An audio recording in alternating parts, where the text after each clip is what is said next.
Great guest again today, Dr. Naomi Wolf, our dear friend, and one of the sort of pleasant byproducts of the COVID debacle, in addition to exposing us to what was really going on with our government, was it made new bedfellows and new friends. And Naomi is one of them. She is back. She's a columnist, author, professor.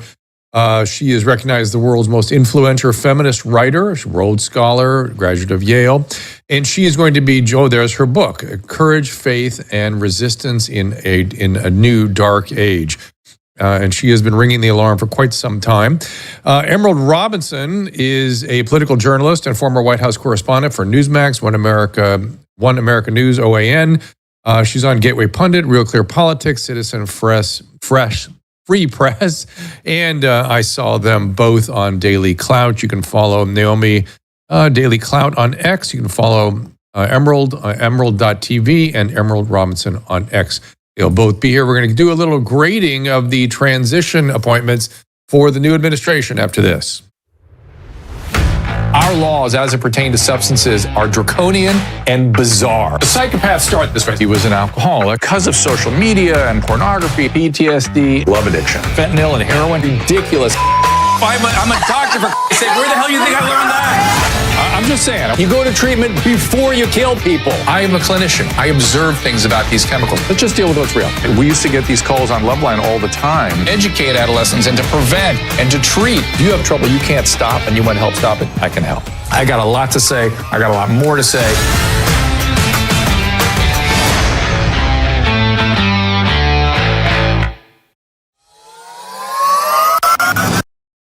I'm excited to bring you a new product, a new supplement, Fatty. I take it. I make Susan take it. My whole family takes it.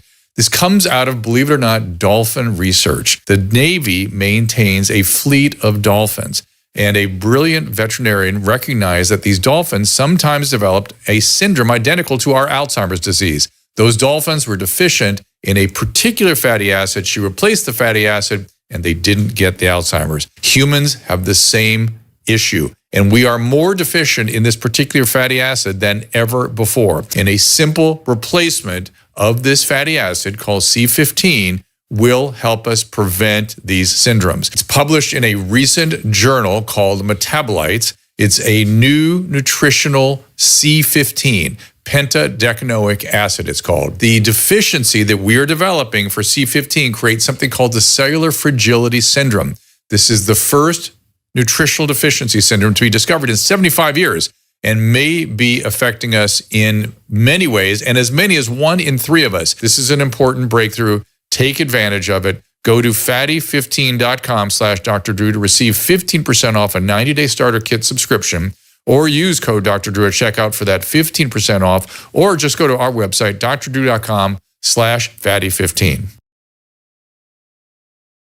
And let me remind you to get Naomi's book, Facing the Beast, Courage, Faith, and Resistance in a New Dark Age. You can follow Naomi on her Substack, also on X, Naomi Wolf, and of course, Daily Clout, dailyclout.io. And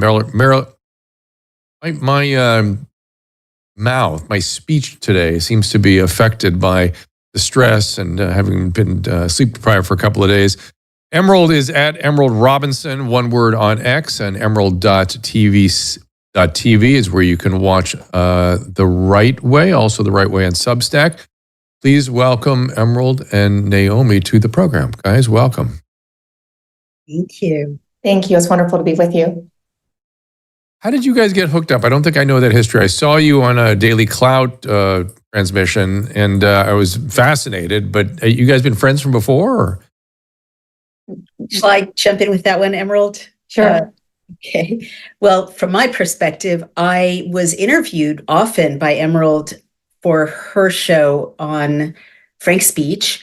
And I always felt like this is the only remaining journalist, like she and Glenn Greenwald, and I hope myself.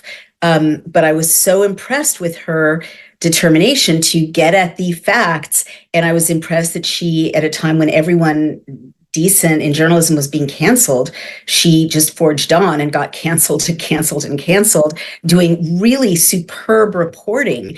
And I always found in our short little interviews of 15 minutes. I always wanted to talk more. So I think I approached her and invited her to join me at Daily Cloud because we were growing our network. And it's been so amazing to have, an hour for each show to actually dive in and also have the fun that I have just talking to such a smart, principled, funny woman. I would agree with you guys that. are great together. And Dr. Drew, you said at the beginning, COVID gave us the opportunity for new bedfellows, and that certainly was the case, right? So not like that, but like she said, we would talk on these short segments we would have, and I too felt I could listen to Naomi talk all day long, and she's someone that, though we didn't ideologically maybe align all the time, I always had a great level of respect for Dr. Naomi Wolf. Her writing is just spectacular. She has this just eloquent way of talking about topics that people usually want to shy away from because they're uncomfortable. And then I think we even just started talking before you really approached me. And what I saw in my segments, she was even more of just talking to in person. So there you go. I'm sure. Yeah, that makes perfect sense to me. And I must tell you, certain things in the course of recent history, I feel like I can take a deep breath and just to know that there's a journalist doing her job, investigating, asking questions. That's like, oh my God, thank goodness. They've not all been taken out by whatever this is. I noticed, I don't know if you saw, but we have issues here in Southern California with the fires where our elected officials got up in front of the press and they asked no questions. It was actually from somebody from Sky News that finally started pressuring. Why were you in Ghana? Should you be apologizing? Why? This is the mayor of Los Angeles. Is there an apology due here? How can you explain no water? And they cannot answer. And I've said for a while, I said this morning that it's so easy that they should go, you know what? I took my eye off the ball. I'm going to correct that. This will never happen again. I am so sorry that this appeared like I was not here for you people. I am here. This will never happen again. That's leadership. Instead, she just stared at the ground. It's really terrible. Emerald, I wonder what you thought of that, if you saw any of that. I did see that. And the video of the Sky News reporter chasing her was amazing. But also, I thought how sad it was that there's another recent video of a mom, just a local mom chasing down the governor. Newsom. Yes, Governor Newsom, asking him what he's going to do. And he suggested he was on the phone with President Biden, which is questionable. And the mother wanted verification of it. But she did more journalism in that, 1 minute that she approached the governor than we see the actual journalists out there they're doing. And for me, as someone who has chosen this as my profession, I think that's sort of sad state of affairs we find ourselves that, just a mom out there is doing a better job holding a government official's feet to the fire than the journalists who are paid, in many cases, lots of money to do it. Isn't that weird, Naomi? I mean, so many things have shifted in the last 10 years. That is definitely one of them. Journalists were the fifth, the cinque état or something, or the fourth, whatever you want to call it. They were holding the government accountable, and now they are, I don't know what to call them. I mean, they're acting like journalists in a closed society. When I wrote my book, The End of America, which is about when there's a dying democracy, regimes that have had a coup still have journalists. They just get their talking points from the regime, which is exactly what's happening now. That moment, I also saw that clip of the mayor of LA not speaking and not responding when being pressed by a reporter.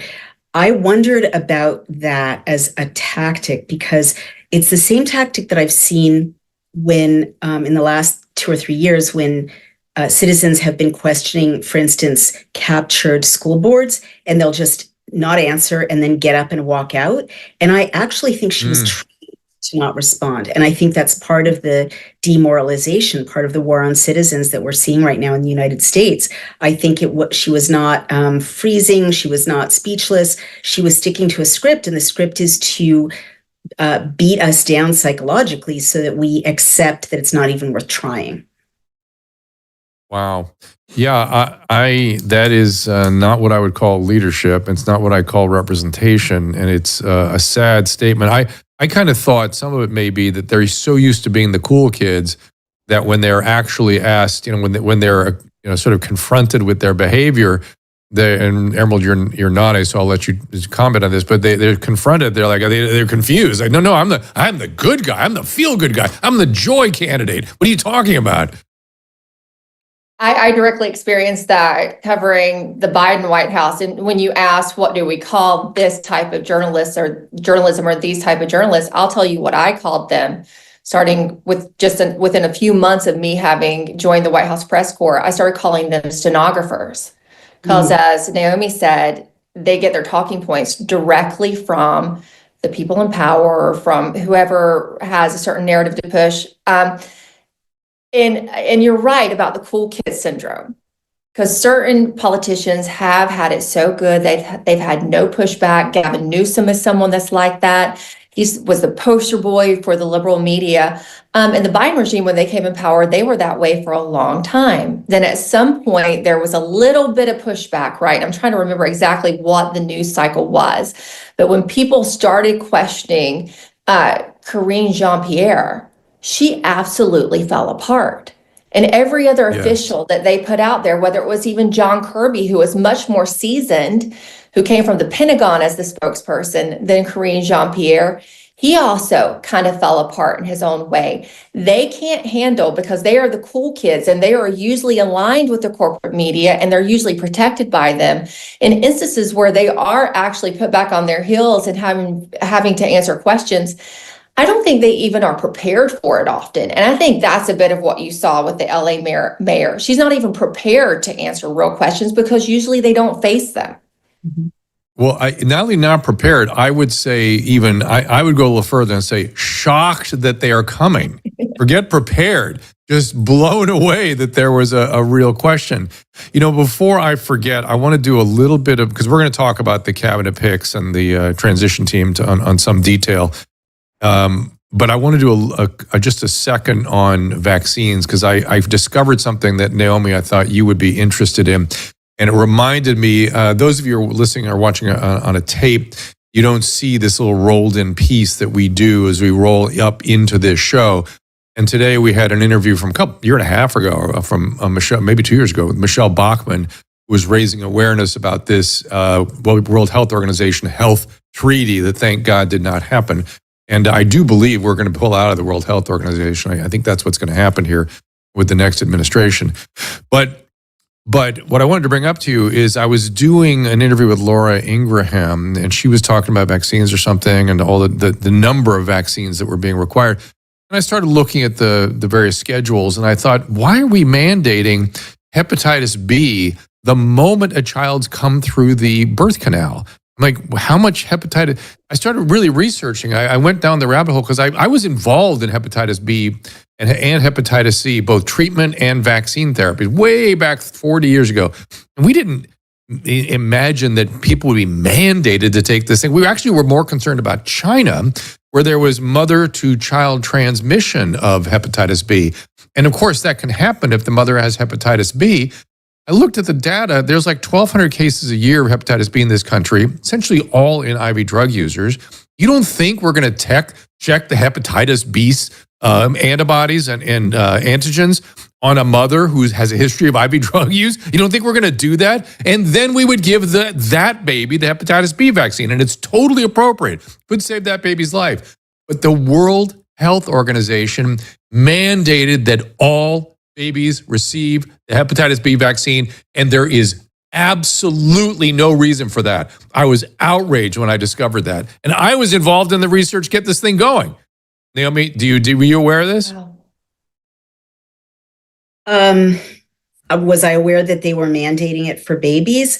I know that the current vaccine schedule is out of control, that, in my childhood, we had 3, and now I believe it's 72. And what I worry about, in addition to everything else, is the adjuvant. Is that how it's pronounced? Because it's like stone soup, right? People are focused on what the horrible or under-researched ingredients are, and that's abundant.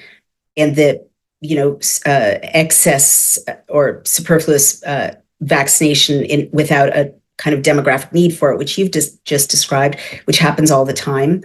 But there's also all that, aluminum and all those heavy metals going into tiny people, and I see it. Like, I see young people looking visibly not the way they used to look, 2 generations back. They look pale, they look weak, they look misshapen almost. The men don't have normal testosterone levels. The women just look depressed or anxious. I mean, God knows, what this soup, it is floating around in these children's and young adults and babies' systems is doing to them entirely. And what I know, is that I don't trust any of it now, because the boast is it's all FDA approved. Well, we looked carefully at what got FDA approved with this emergency use authorization, and the FDA doesn't give a toss, whether things are safe or effective, and our pharmaceutical supply is corrupted by China. But to your point about hepatitis B, I keep getting texts from CVS saying, Naomi, it's time for your hep shot. And I keep posting on X, still not a prostitute, still not an IV user, and then right? But one day we have hope. We have hope, Naomi. There might be a lot of people out there excited if you made that career move, Naomi. Right, but based on some of the comments. It's funnier because I'm a famous feminist. But anyway, going back to jokes are always funny. No, that's absolutely true. But back to the over vaccination, HPV, kids who are not even sexually active, or who could be taught how to be sexually active in a responsible way, they don't even get that choice. They just get mandated a vaccine for sexually transmitted disease that could be avoided by responsible or even delayed sexual activity. Can I say something, Dr. I figured Drew? I was poking the bear here, Emerald, but go ahead. I'll let you comment. Well, I had no idea that you were involved in the research with the Hep B vaccine. That's very interesting. I would say part of the reason I'm on the path that I'm on is because of that vaccine. And I'll tell you why. Because in 2016, I had my first child. I had to have an emergency C-section. And, that's after you labor, you're exhausted. They take you in for an emergency C-section at night. In the middle of the night, I was asleep for the little bit of amount of sleep I could get. They come into the room to take my child in the middle of the night to take him to get a Hep B vaccine. And my husband said, excuse me, wait, what? You're taking him to get a Hep B? Isn't that for a sexually transmitted disease? They said, oh, well, it's standard. We do it in the first 24 to 48 hours of life. And they give the, the usual spiel about this is what is recommended. It's absolutely normal. My husband did not buy it. And he basically said, what you say on Twitter, Naomi, is that you're not a prostitute. He's not a sex worker. He's just born. He's not an IV drug user. Yeah, exactly. I mean, he was only about 6 hours old. And my husband, when I woke up, he was sitting there staring at my child like this. They were staring at each other, and he had refused to put him down because he was so afraid they would come and take him. And he was on his phone scrolling, doing vaccine research right then. And so that started us on the path to researching vaccines, what's in them, why they're mandated, going back to the liability protections that were offered to them. I would go into the pediatrician's office and say, hey, can I see the literature? Can I see what's in this? And can I choose the brand at least? We were treated like scum, Dr. Drew.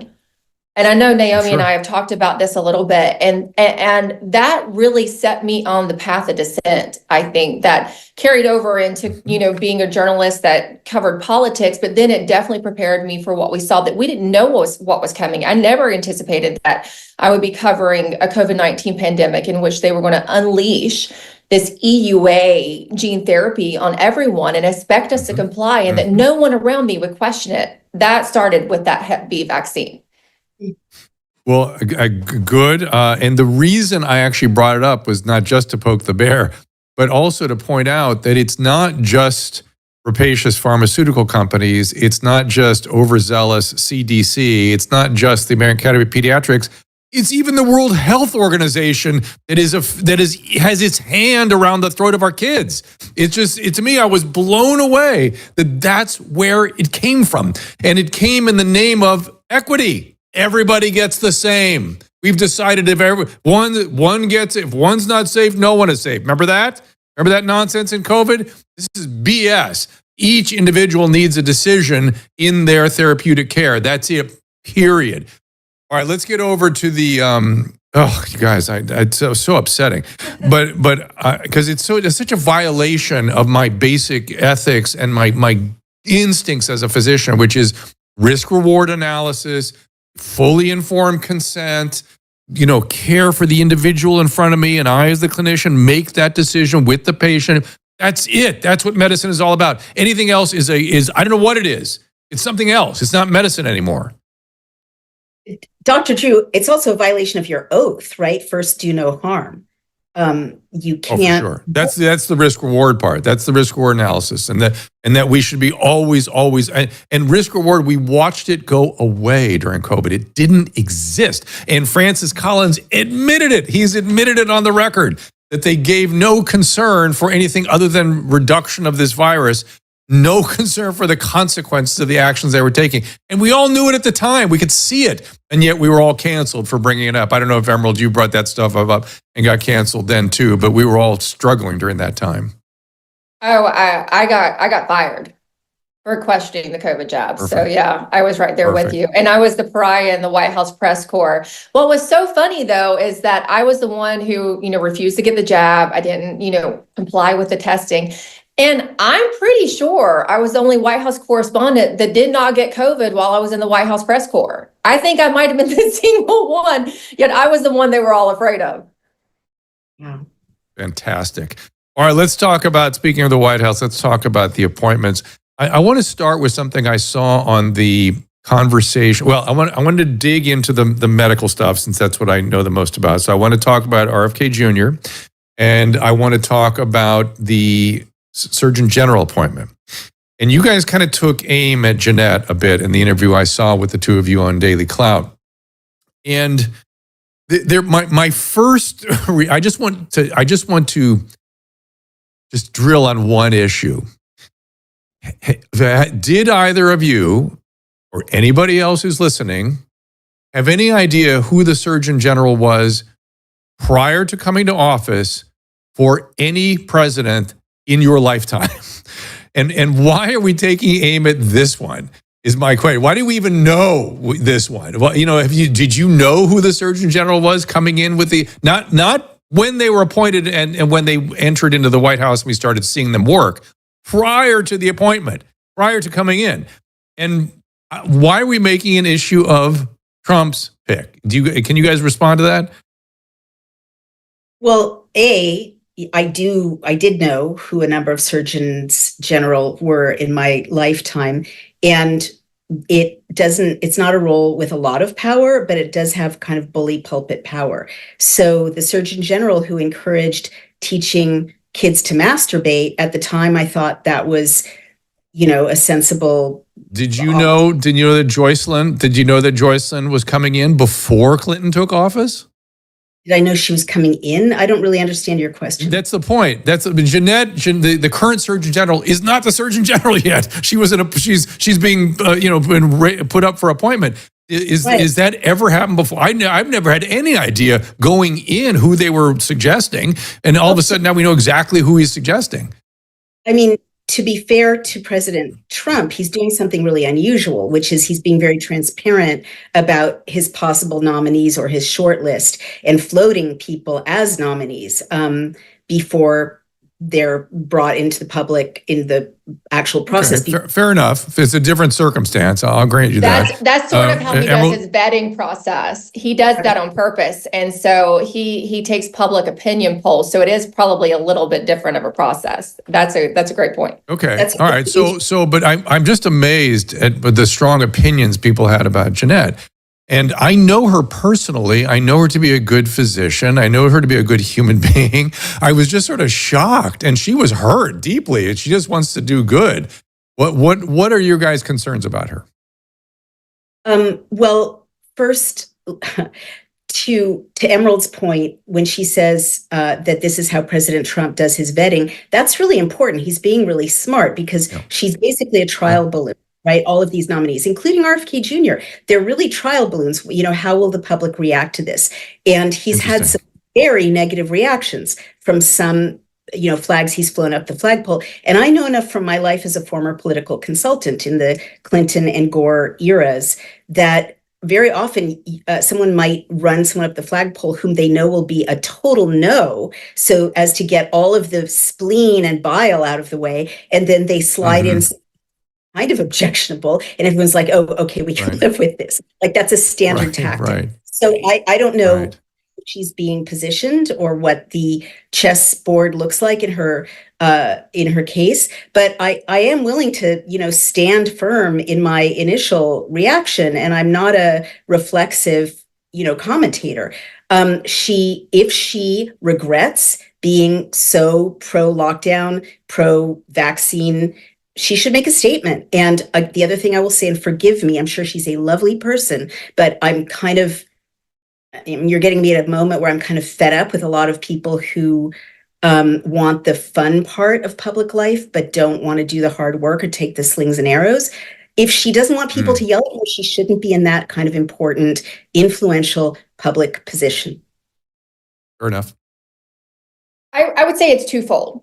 Besides the vetting process, Trump's appointees, even in the first administration, got a lot more attention even back then, right? Because of the nature of the media cycle around Donald Trump. Everything Donald Trump does is magnified times 100. So there's that aspect of it. But then there's also people like Naomi, who just described how fed up she was. The average American I talk to these days feel that fed up. People who never looked at politics before, could care less who was in this position or that position, now understand, having been locked in their houses, lost their jobs, saw their kids out of school for, months and months, if not a year or longer. They know how important appointments are, and they're not just letting it ride anymore. They're paying attention, and they're making their voices heard. So you wouldn't have gotten that much outcry before. And like Naomi, I'm sure Dr. Jeanette, she's a beautiful woman. First off, she looks great on TV. As Donald Trump says, probably factored a little into it. She's central casting. And I know people who know the family and say they're a lovely family, which it sounds like you can attest to. But I remember watching her on Fox News day in and day out, as she was one of the preferred doctors to come on and talk about the pandemic. And I did not agree with what she had to say. And I didn't think that she was really looking at the facts as much as I remember looking back at one specific appearance she made on Fox News. And then I went and compared it to like the CDC, press release. She basically just regurgitated the CDC press release. Oh, for sure. A lot of us did that. I almost did that. I started that way, and then I went, wait a minute, what's going on here? Yeah, and I don't think you'll find any footage of me saying anything from the CDC, because everybody made sure that went away, because everyone that condemned me for taking issue with what the CDC was saying. But I want to slide over to, go ahead, Naomi, go ahead. Well, just, you, to your credit, when you realized that you were wrong about dismissing women's concerns about menstrual disruption. Yes.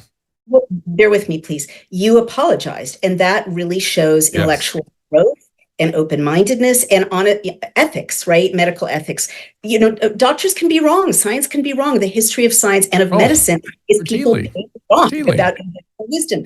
That's fine. But medicine doesn't progress if people don't acknowledge when they're wrong, especially in a public role that sets the tone for the administration's approach to medicine, which is what the Surgeon General does. So if Jeanette is a lovely person, let her be lovely ethically, stand up in front of the United States of America and I want to see that too.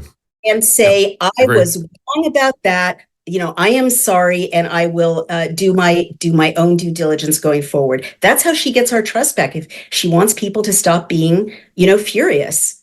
But I feel like there's other people that have already proven themselves that can step into that role, right? If it's the Florida Surgeon General, Joseph Ladapo. Okay, so we don't need to settle, and those people who fought the hard fought fight, who, stood their ground, refused to back down, give in, got canceled. Those the best.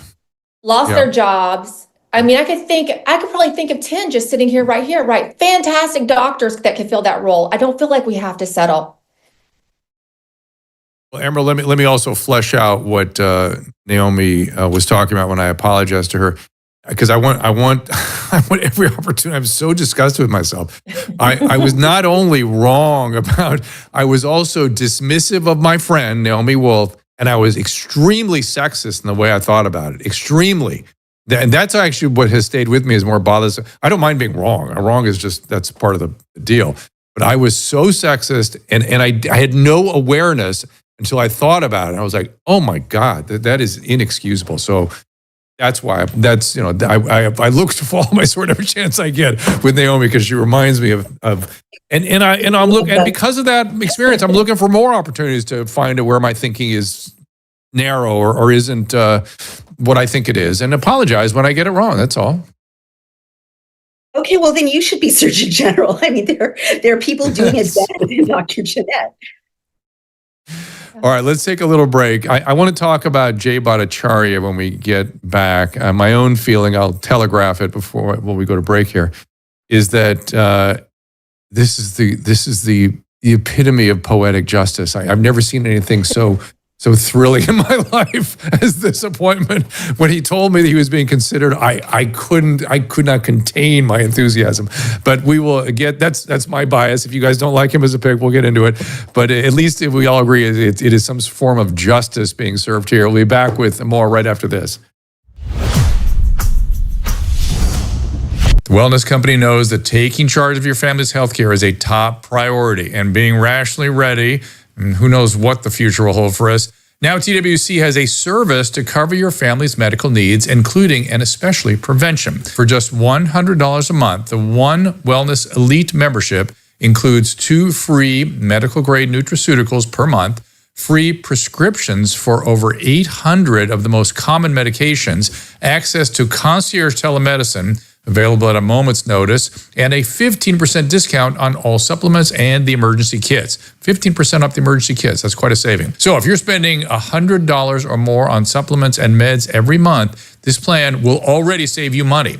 If you sign up for a year, you'll save $200. And when you use the link, drdrew.com/TWC, you'll get 10% off the first payment to the One Wellness Elite membership.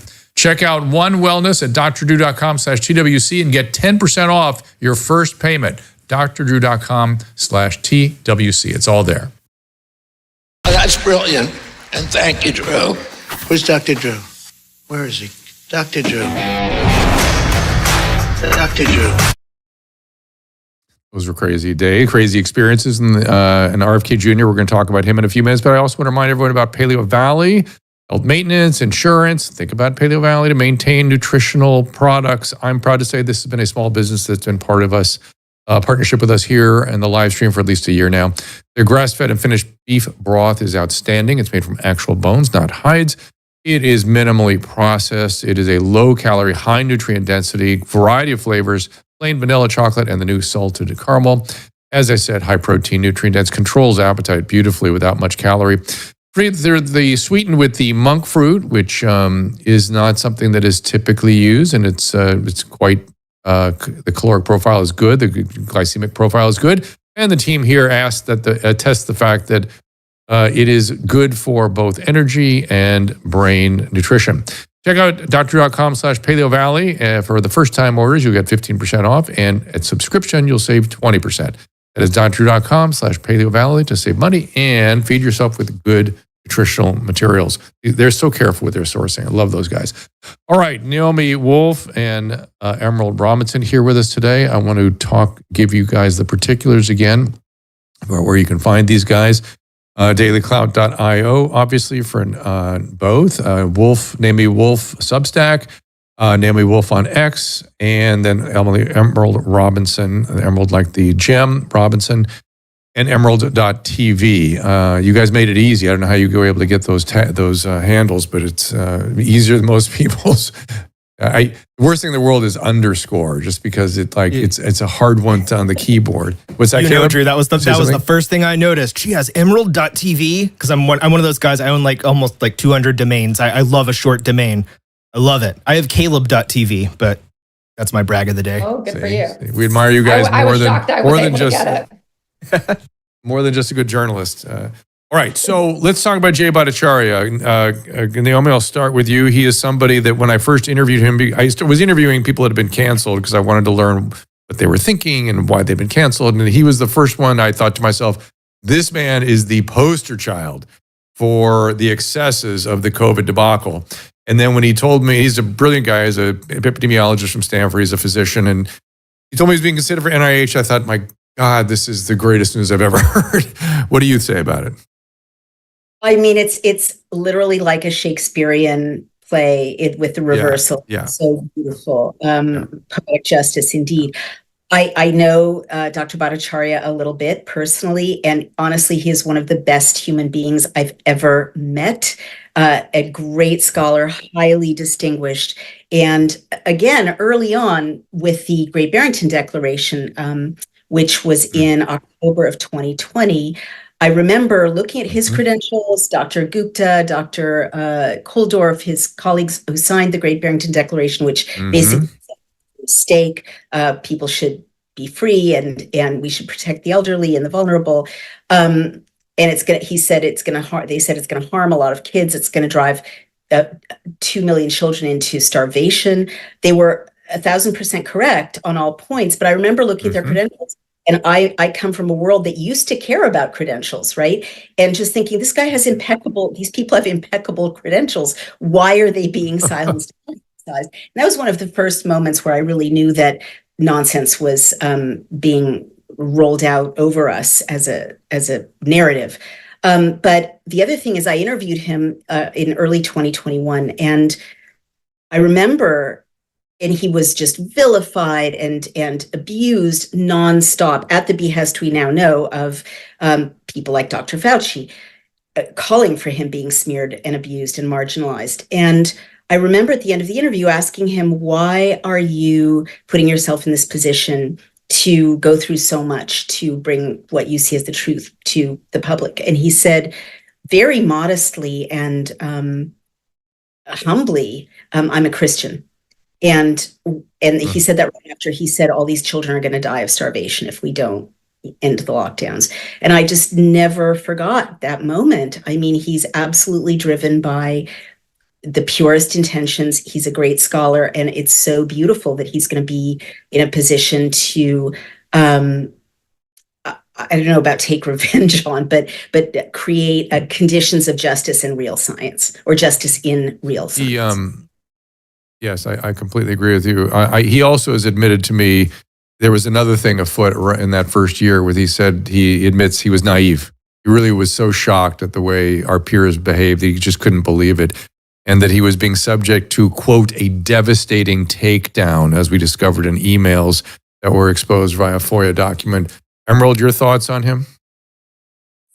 Well, I put out a list of transition grades on X a little over a month ago, and Dr. Bhattacharya is one who got an A from me, and that was an easy grade. I've interviewed him a couple of times. I've had the pleasure of interviewing him since I started my Frank speech, Show the Absolute Truth. But when I was a White House reporter and in 2020, in the Great Barrington Declaration, it was something I referenced. I've referenced his work. Like Naomi said, though I didn't know him personally, I was impressed with his obvious great character. It is kind of shocking. I guess I've gotten a bit jaded, I'll be honest, having covered Congress and the White House for as many years as I have. And so seeing someone who was treated so terribly get, as you called it, poetic justice, when I give other people bad grades, I look at someone like Dr. Bhattacharya getting this nomination, and it gives me hope. So he's a great one. Yeah. A, maybe even A+. I didn't give anyone A+, so. Fair enough. I don't believe in A+, so we'll leave it at an A. That's great inflation. I've been taking aim at great inflation since the 1970s. But let's move on to RFK Jr. A lot to be said there. And Naomi, let me ask you first, is he going to get appointed? I cannot answer that. I would be a fool to place that. I mean, the messaging is that there are enough votes for him to be confirmed. Again, like Emerald, I'm jaded, right? So having seen behind the curtain when I was a political consultant, I would say that we can't know because the opposition research, if they have it, is going to be unleashed during the confirmation hearings. So if there's any skeleton that hasn't been presented to the public, if there's any embarrassing story, and I'm not saying that there is, but just the way the game is played, they hold back those attacks for when they matter. And that's when people are paying attention to the hearings.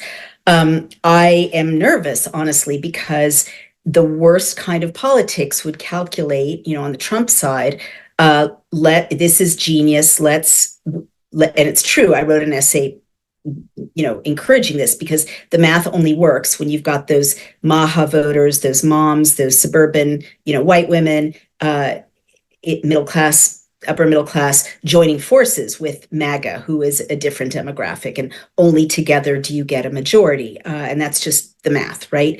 So that was the only way Trump could win. So he aligned with RFK Jr., but RFK Jr. is also, I'll be frank, a liability in a lot of ways, right? Because of his integrity and because of his accurate criticism and understanding of the corruption of the pharmaceutical industry, which is too big and influential on both sides to disrupt in any substantive way. So it would be very convenient for Trump to align with him, get elected. Oops, not my fault. He didn't get confirmed. We did our best. And that's my worry. God, that would break my heart. I would hate to see that. I flew with him to Florida a couple days ago, and I'm not going to tell you specifically what he said, but I said, how bad is it? He said, it's worse. the corruption is just, we're going to get this. I'm going to figure this out, but it's bad. Emerald, does he have a grade? Hey, look, he's been solid on vaccines, medical freedom, accountability, in other areas, fighting corporate and government corruption. Whatever his liabilities are, he has no liabilities on his track records there, right? Here's what I would say. So he gets a grade A from me. Now, as far as his confirmation process, there's going to be a lot of broken hearts, and you're going to see a major divide if they don't confirm him. And I think Republicans will actually face a major amount of backlash from the voting public. How much they care about that, though, you and I and Naomi, we all know that's never the top factor for them, is how much backlash they get from the public. Because they are going to get a lot of backlash from their donors and their lobbyists, right? Which is big pharma. My concern is that they might not be doing enough from the official Trump transition to help get him confirmed. There's some mixed messaging on that. Now, I know there are some good folks on transition who specifically wanted to help Pete Hegseth get confirmed, want to help him get confirmed for defense, because they feel like if they take out Hegseth, makes it easier for them to take out RFK. So you see the slippery slope that could be. So they want to help RFK as well. So these are really good people. I think he will probably ultimately sneak through, but this will be a big blow to probably what is now the biggest lobby in DC. So it's going to be tough, but should he get in, he definitely gets an A from me, but I'm also watching the staffing down the hierarchy, because what they might try to do, Dr. Dre, and something that Naomi and I have talked a lot about, is that they'll put him in, but they will hamper him and tie his hands so badly with people below him that won't go with his vision, his agenda, or really what the mandate is for him to do. So I'm also watching that. But he gets an A. We'll see what the staff below him, I wouldn't have probably equal grades. Go ahead, Naomi. I want to ask Emerald, what do you say he gets in? And I just hope and pray that he does, because all the reasons he gave, a man of such integrity and really understanding the regulatory capture. But what do you foresee, if that's the case, about a fight between him and the vice president for being the standard bearer in 2028?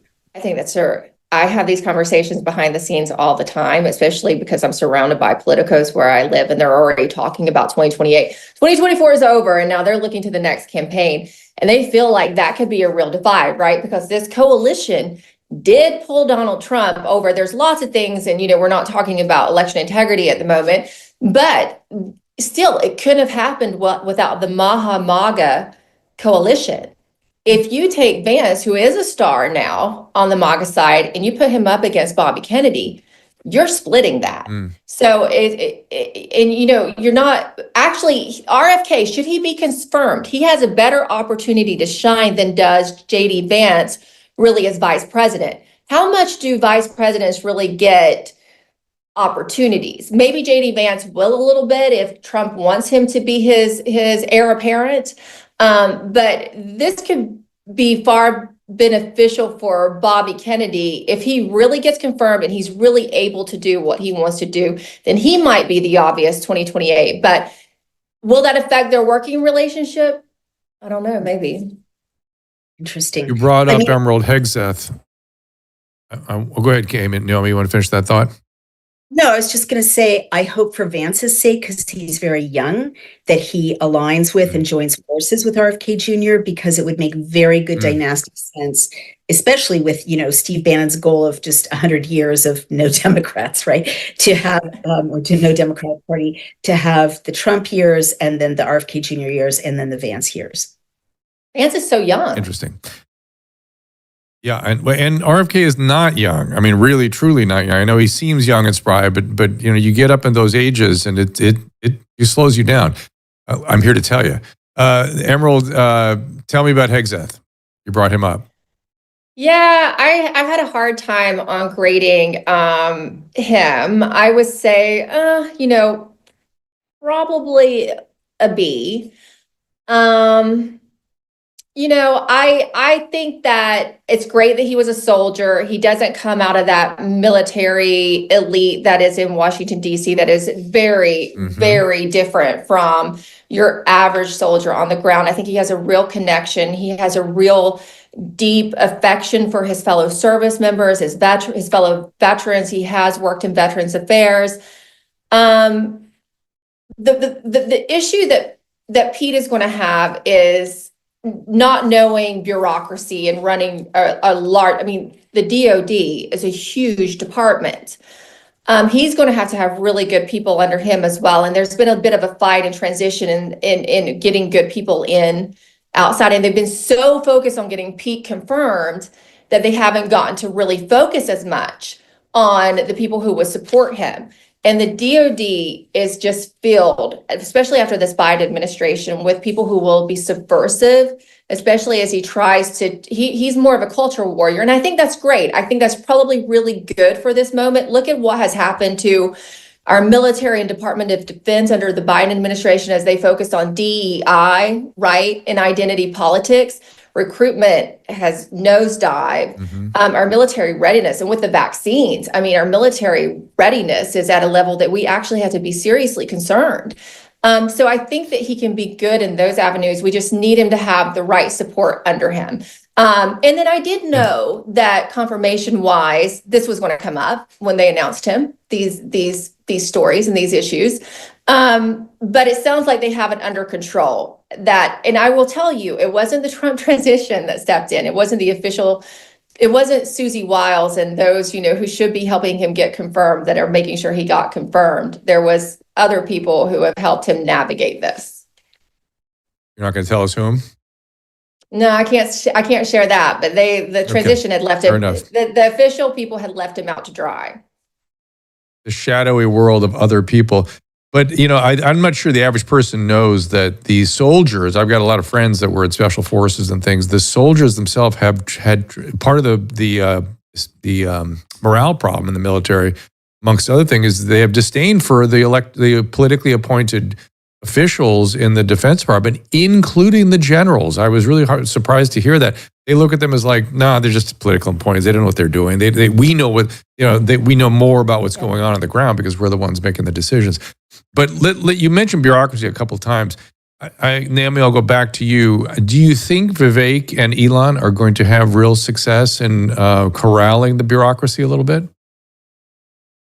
I've been going off on Doge because I looked into the structure of it. And in a way, it's the biggest, one of the most successful psyops in messaging. Kudos to President Trump. He managed to make the country believe, including me, until I took a second look, that Doge could do the things that Musk and even Vivek were claiming they could do. We're going to slash this, we're going to get rid of that. And then I sort of thought, well, what is Doge? It's called the Department of Government Efficiency, but that's a misnomer, misleading, because it's not a department of the government.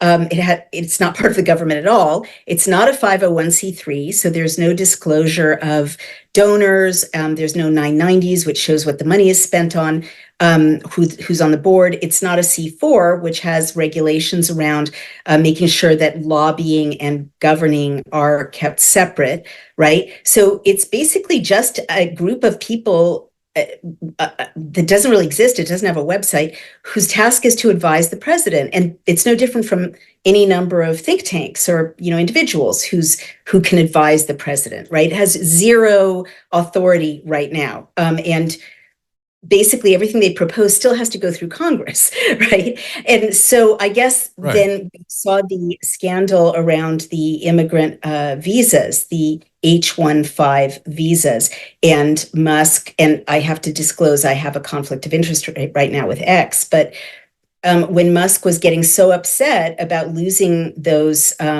cheap labor immigrants in the tech space who are really displacing American workers, it was so clear to me that Doge could be such an opaque vehicle for self-dealing, because why wouldn't you lobby the people who have the ear of the president? I mean, there's no way to keep that from getting corrupted under its current iteration, which is, again, not a C3, not a C4, not part of the government. So I'm worried about it. They tried to trot in groups of oligarchs at the beginning of lockdowns in New York City and in Australia, Bloomberg, the usual suspects, Zuckerberg, Bill Gates.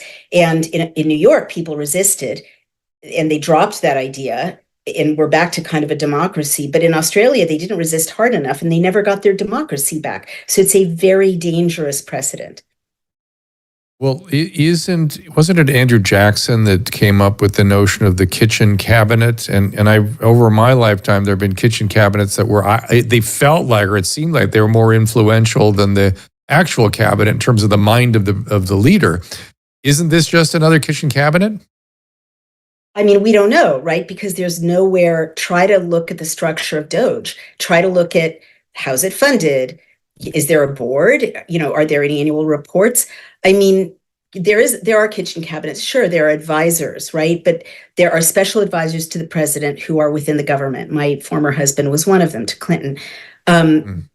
They have to do certain things, like put their money in blind trusts so that they're not investing in the things they're advising the president to do, right? There are other random individuals who can go visit the president and tell him what they think. That's fine, but that's not the same as having any powers to actually say, cut this, cut that. And even so, structurally, we're still not a coup hasn't, we hope, happened. It still has to go through Congress. Like Doge, Musk and Ramaswamy can say, cut the Department of Education all they want. You can't do that, right? Or stop paying for so much for pencils. You can't do that without going through the normal legislative process or an executive action, executive order. Am I getting Emerald, you've been swimming in this.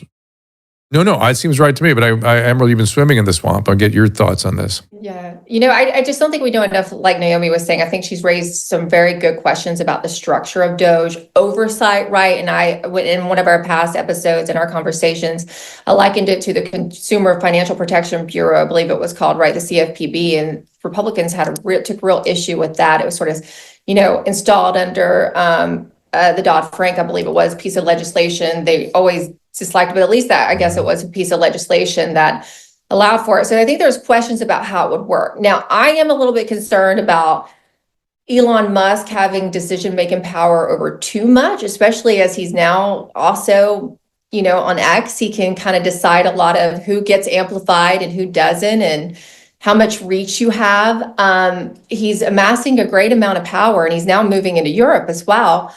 I want to know more about it. And this is something that I've been meaning to ask, particularly some of my friends that had worked in the first administration Office of Management and Budget, because typically wouldn't you think that would fall under O and B, which is going to be ran once again by Russ Vogt.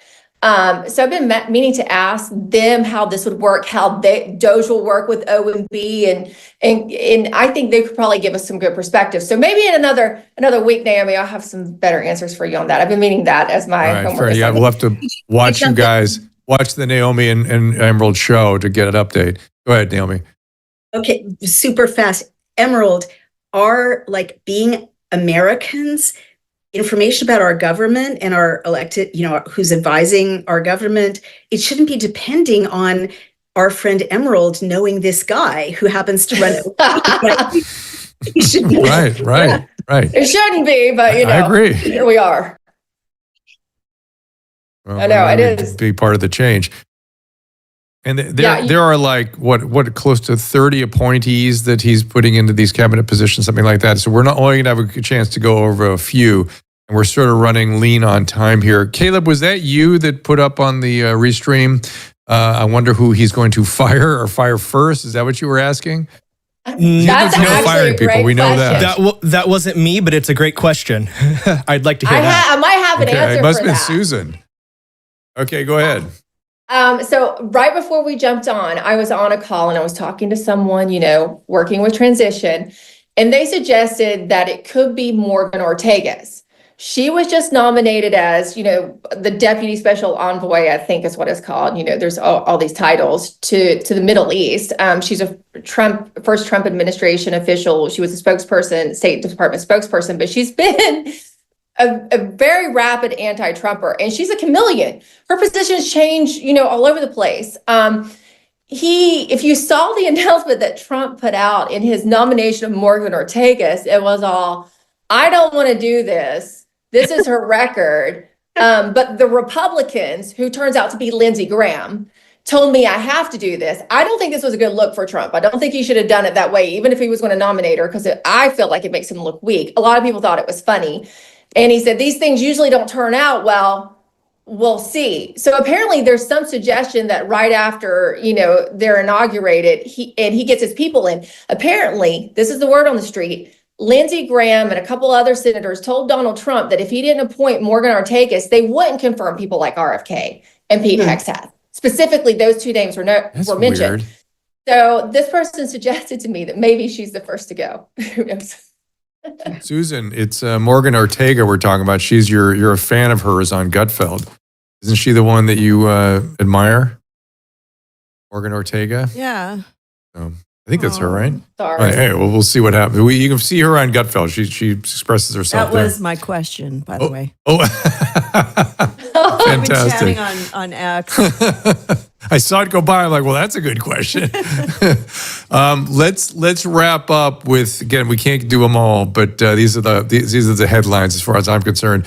Marco Rubio, Naomi, State. I'm going to punt this one over to Emerald. I don't have enough information. Okay, fair it's enough. a hard decision between a D and an F. We might have had worse, so I'll say D. I understand they might staff him with some people underneath them. State is always a fight because State is maybe the swampiest department in all of DC, right? I don't care much for Rubio because when he was on the Senate, he's part of the Senate Intelligence Committee, and when the whole Russia Gate hoax was being perpetuated, Rubio was on that committee. He was privy to the classified information. It was obviously a hoax. And he didn't get out there on the airwaves and dispel it. Donald Trump's first term was totally hampered by that and overshadowed. Also, Rubio, during the pandemic, when members of the military reached out to him, his constituents, and asked for help in fighting the vaccine mandates, they would get letters back from him telling them to just get the jab. It's what's recommended. Oh, yeah. Yeah. Okay. Well, we'll see. I've always been a fan of his, but the State Department seems like a big job. I don't know. It's going into the I wonder if he's up for it. Susan, what made you ask about the firing? That was such a great question. There was so much packed into this. Who's fired first? What made you think of that? Because historically, he's fired people after Quickly. a week or whatever. Yeah, pretty quickly. Scaramucci. Yeah. come to mind? I literally refer It all- to some appointments in terms, or some length of time that someone serves under Donald Trump or works for him in levels of Scaramucci's. 1 Scaramucci, 2 Scaramucci. Scaramouche is actually he's actually a friend of mine, and I actually think he would like that. I think he would appreciate You can let him that. know. I do it all the time. I'm so sorry, will. guys. Absolutely. I have another Yes, we commitment. got to wrap this up. I got to wrap this up anyway. Naomi, go ahead. You sign off. I'll finish with Emerald. We'll give all your particulars out there. It's always a privilege to see you. So thank you for being here. We'll see you soon. So Emerald, we appreciate you coming on the show. That you're new to us, and you and Naomi have a great working relationship. Where can we find the show? Tell people what they're going to hear if they listen to you guys together. Yeah, you can find Emerald and Naomi on, of course, the Daily Cloud, dailycloud.io. We're also live stream on Rumble and X every time we do a live show. We share it on our Substacks. Hers is Outspoken, a Substack. Mine is emerald.tv, which is the right way. And what are you going to see? I mean, you're going to see a lot of what you saw here. Now, Naomi and I come from different backgrounds, different perspectives, but we both have a wealth of information and expertise from being on the inside. And so we know how these different political circles work. And I think you get a different kind of analysis and an honest analysis. Because look, Naomi and I aren't trying to get jobs anywhere. We're not trying to be on a corporate media, get the next corporate media job. And we have a real conversation and honest analysis that we just talked about this, Drew. You don't get that much anymore. People don't ask questions anymore. It's wild, isn't it? I don't know how you survive in that world in Washington. Is that where your day in day out life is in Washington, or? Once I got fired from Newsmax, I moved 2 hours from the city. I'm in the countryside. I have to keep a certain amount of proximity, right? A close proximity geographically to DC, but it's 2 hours. I'm in a beautiful area surrounded by farms and great people, and it's restored my faith in humanity. I can't tell you. By the end in DC, I was ready to go. Yeah, if nothing else, the Viveks and the Elons and the RFKs and I just want to see them clean this up or expose it, open it up, help us look under the hood here, and to a point where people can't deny anymore what's going on there, and try to get us back to some of the founding principles, which I know just sounds really naive, but I'd certainly like to see that as a effort. Well, that's what we had hoped the first time Trump took office, right? That's why he was voted into place the first time. He was sabotaged. He didn't have enough support. He needs more people like that, right? He needs bigger people around him. And hopefully that will happen this time. I can tell you from being in the belly of the beast, it's bad. And even with the big personalities they are and the intellectuals that they are, the innovators and thinkers, it's going to be a tough job even for them because it's so deeply entrenched. And I think the first time around, Trump didn't know what he was going into. He has a better idea this time, but he needs a lot of support. And that means all the way down the hierarchy. Yeah. Susan, you want to say something? Can I get a Tulsi rating right before you go? Okay, Tulsi, great. A. But again, she's someone that's going to need a lot of support. Yeah, she's a friend. We've broken bread with her and spent a bit of time with her. She's awesome. She's got like Bhattacharya vibes. Well, I was just going to say that, Susan. I was going to say that people take aim at humans like that. These exceptional human beings. Tulsi, Jay. These are like extraordinary human beings, and that they have to. I mean, maybe I don't know. It just bothers me that they have to be attacked for their persons get attacked, and they're beyond reproach. It's just ridiculous.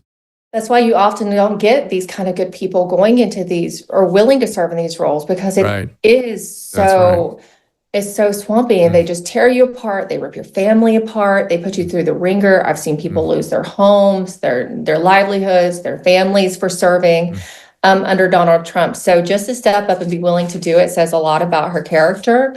But I've also met her. I've talked to her. I've watched her over the years. I watched her, be willing to be the lone voice in her party, to be the independent thinker. Now, she's going into one of those roles where she's going to have to be courageous. She's going to need some support because the intel community right? I mean, it is so in need of overhauling and reform. And there are going to be a lot of people who are not going to be happy about her if she gets. Mm-hmm. They don't want someone like her looking under the hood. Ugh. I hate this idea that the bureaucratic underbelly feels like they're the government, that the elected officials are just here for a short period of time. They are there to serve us, period. End of story. And if we put someone in there they don't like, they must serve that individual.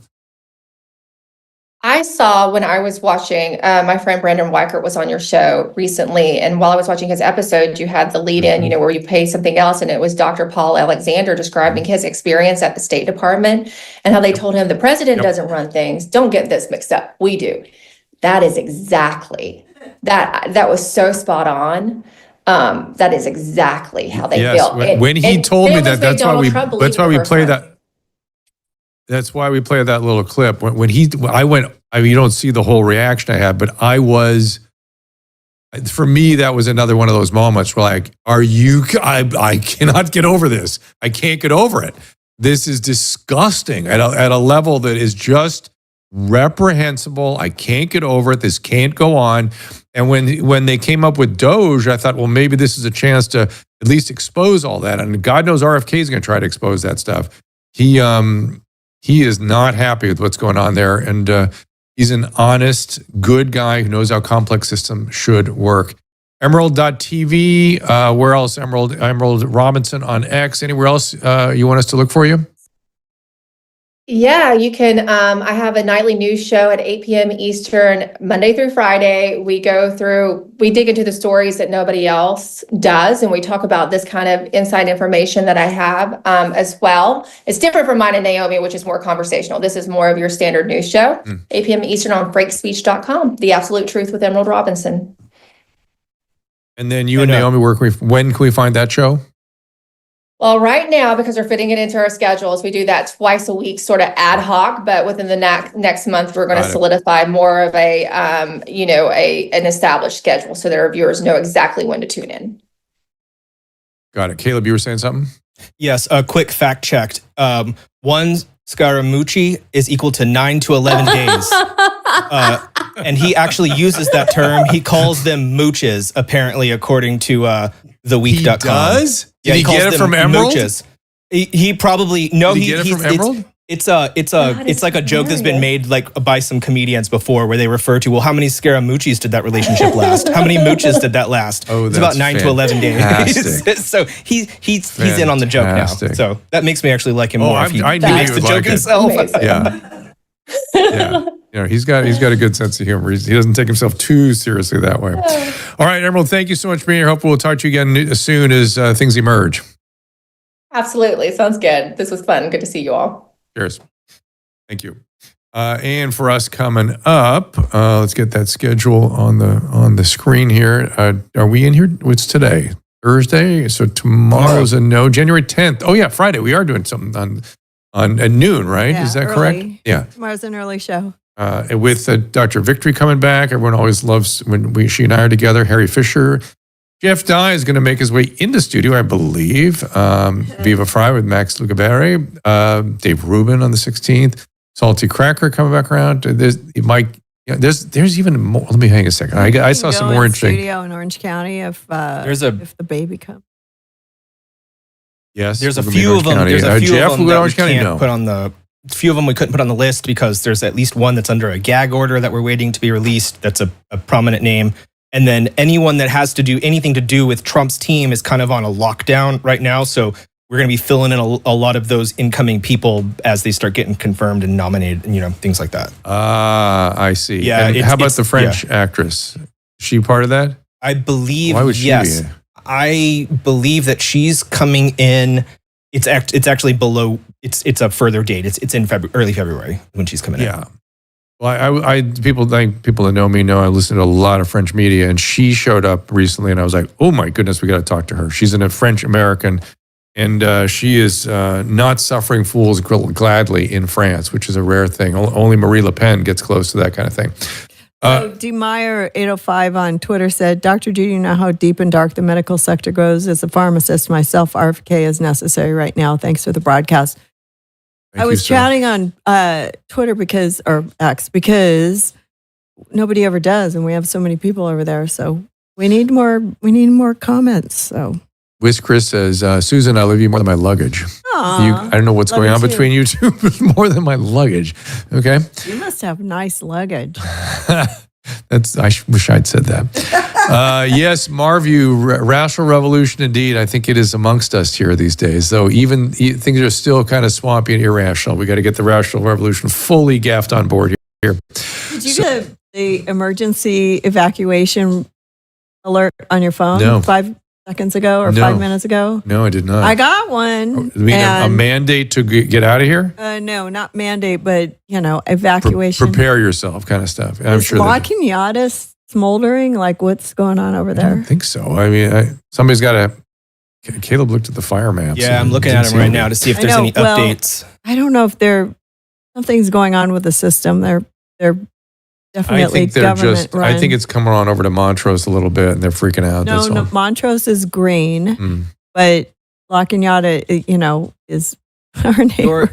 Your area. Like, oh my God, really? The tiny little area where you're in still isn't in a forced evacuation yet. So it's holding strong right now. No forced evacuation. Yeah, not yet. Right. Excellent. But it is like there's no fire, there's no smoke, there's no wind, no nothing. Sort of like going over Lida and down it is. Well, they show it. I'll show you the map. Okay. It's just so stupid. Drew, why do you think you're not? I thought you meant the fire was over there. No, yeah. Because Drew, you're preparing for it, or you're like right in there. Like so what? why are you saying that you're not seeing? Like, why do you not see any of the? Like there's no smoke coming over your direction? Is the wind blowing the other way? Or surely you should be able to, really? No, I don't smell smoke. I don't see. When it was on the other side of the Arroyo, or the other side of the Rose Bowl, when the city was burning, when the residents were burning, we couldn't see the sun. And it was hard to breathe. Now it's way up in the foothills, and I mean way up and going the other direction. Yeah, and I could smell smoke in the house like before it even got bad. A little bit, maybe. All right. Well, we will see everyone at noon tomorrow. You want Dr. Victory back? She's coming back. We'll see you at noon tomorrow. Ask Dr. Drew is produced by Caleb Nation and Susan Pinsky. As a reminder, the discussions here are not a substitute for medical care, diagnosis, or treatment. This show is intended for educational and informational purposes only. I am a licensed physician, but I am not a replacement for your personal doctor, and I am not practicing medicine here. Always remember that our understanding of medicine and science is constantly evolving. Though my opinion is based on the information that is available to me today, some of the contents of this show could be outdated in the future. Be sure to check with trusted resources in case any of the information has been updated since this was published. If you or someone you know is in immediate danger, don't call me, call 911. If you're feeling hopeless or suicidal, call the National Suicide Prevention Lifeline at 800-273-8255. You can find more of my recommended organizations and helpful resources at drdrew.com/help.